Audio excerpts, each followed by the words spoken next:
Welcome to Council Connection. I'm Dick White, Mayor and Durango City Councilor. This program is designed to give you a snapshot of happenings at the most recent Durango City Council meeting. This time we look at the June 19th meeting.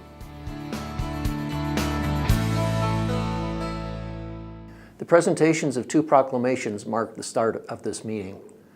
The first declared the week of July 1st to the 7th as Independence Week, to recognize the importance of independent local businesses to our economy. We actually have quite the plans to get this proclamation out into the community between July 1st and 7th. We're going to have it printed on a big poster and have other community members sign the proclamation. We're also going to have a passport where community members and consumers can go to our local independent businesses, get a stamp, and be entered to win a cash prize as a way to just educate our community that when you shop locally, you keep money in the community. When you support our local businesses, you help to support your neighbors and the quality of life here.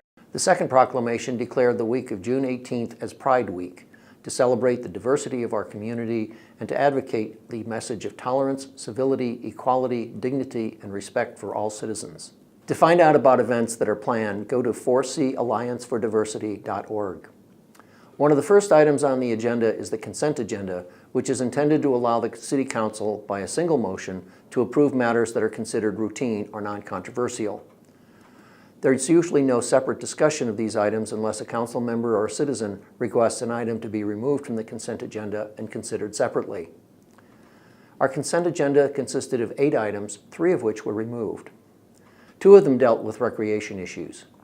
One appropriated funds for the $4.4 million facelift to sports facility at Fort Lewis College. We are renovating the existing softball fields, and we're also refurbishing the tennis courts that have been on campus for a number of years and are no longer functional. The city applied for a second grant from the Energy Impact and Assistance Program and received a grant award in the amount of $250,000. So part of the action tonight is to authorize the city manager to execute that grant and to also appropriate those funds. The second was to transfer funds to cover the $1.3 million cost of an Animas River Trail underpass at Escalante Drive. Finance Director Julie Brown presented the comprehensive annual financial report for 2016, airport financial statements, and the associated auditor's unmodified opinion, which is the highest that can be given by an auditor of financial statements. She noted that the city would be seeking its 34th consecutive Certificate of Achievement for Excellence in Financial Reporting. During public participation, Trails 2000 Executive Director Mary Monroe Brown updated Council on some major projects which have been completed. Elevita neighborhood bridge construction and trail reroute.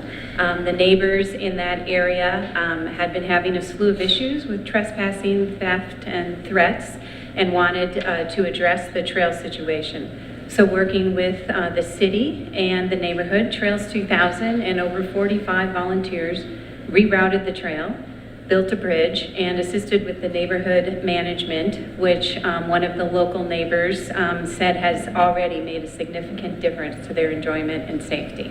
The second project is connecting the nature trail up to the college, and that's Project Sky Steps, and that includes 500 hand-built steps. Hundreds of volunteers have come out to support this project and make it possible. These connections around town literally and figuratively create community, and we are so appreciative of the city, the Parks and Rec Department, staff, and Fort Lewis College for chipping in to purchase the wood, and for C&J Gravel for donating the gravel, and especially to all of the volunteers. We've had hundreds of volunteers who have come out to install the steps and put so much energy and enjoyment into this project for all of us. There will be a ribbon cutting for the Sky Steps at 5 p.m. Tuesday, June 27th. Also doing public participation, Rose Chilcote of the Quiet Lake Nighthorse Coalition presented a petition seeking no-wake speed limits on the lake. Our goal is to ensure that Lake Nighthorse is managed as a quiet, no-wake lake for the enjoyment and benefit of a majority of users and for the wildlife that lives nearby. To that end, I'm delivering to you more than 1,200 plus petition signatures of people who support that goal. 65% of these signatures are residents of the city of Durango.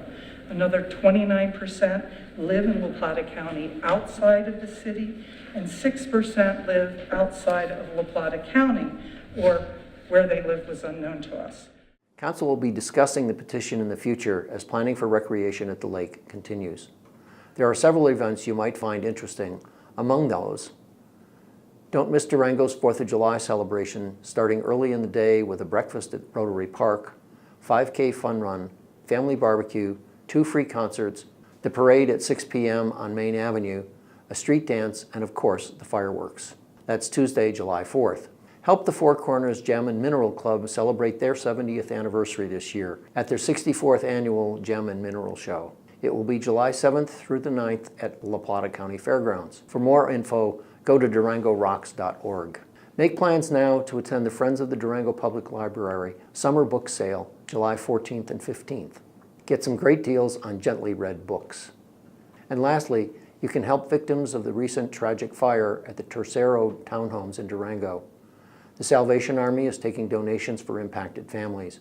You can send donations to the Salvation Army, P.O. Box 3296, Durango, Colorado 81302, and in the memo section note, Tercero Townhomes. Our next study session will be Tuesday, June 27th at 4 p.m.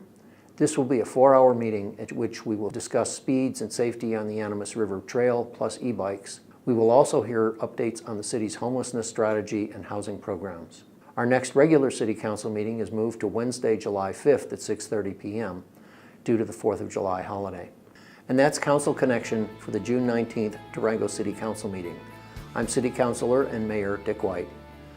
Thank you for joining us, and remember, you can always contact your city councilors via email at citycouncil@durangogov.org.